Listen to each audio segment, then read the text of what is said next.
السلام علیکم۔ سلیمان عامش بیان کرتا ہے، میں ایک دفعہ حج پر جا رہا تھا اور ایک صحرا سے گزر ہوا۔ وہاں مجھے ایک اندھی خاتون بیٹھی ہوئی دکھائی دی جو زور زور سے یہ کہہ رہی تھی، اے پروردگار، تجھے علی ابن ابی طالب کے حق کا واسطہ میری بینائی مجھے واپس کر دے۔ میں اس خاتون کے قریب گیا اور اس سے کہا، آپ یہ کیسی دعا مانگ رہی ہیں؟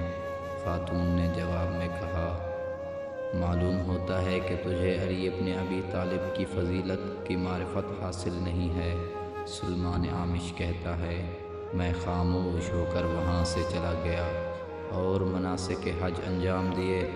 واپسی پر جب میں اسی جگہ سے گزرا تو وہ خاتون وہیں پر بیٹھی ہوئی تھی اور اس کی بینائی لوٹ آئی تھی، اور وہ لوگوں کو دیکھ کر یہ کہتی تھی، لوگو، علی ابن ابی طالب سے محبت رکھو، علی کی محبت تمہیں دوزخ سے نجات دلائے گی۔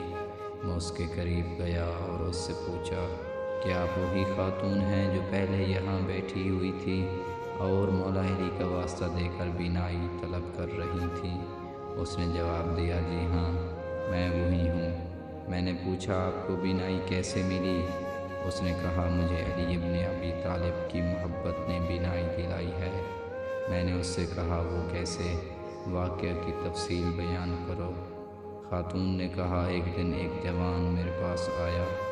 اس نے مجھے کہا، اگر تو اپنے توسل میں سچی ہے اور تو نے جو کچھ بھی کہا ہے وہ دل کی گہرائیوں سے کہا ہے، تو پھر اپنے دونوں ہاتھوں کو اپنی آنکھوں پر رکھ اور پھر ہاتھ اٹھا لے۔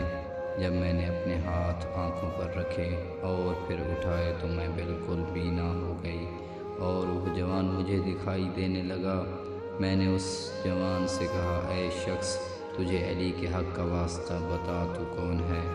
اس نے کہا، میں خضر علیہ السلام ہوں اور مولا علی علیہ السلام کے شیعوں میں سے ہوں۔ پھر اس نے کہا، اے خاتون، مولا علی علیہ السلام سے محبت رکھنا، کیونکہ ان کی محبت دنیا و آخرت کی بھلائی ہے، اور یہاں بیٹھ جاؤ، جب حجاج یہاں سے گزریں تو ان کو بھی محبت علی کا پیغام دینا۔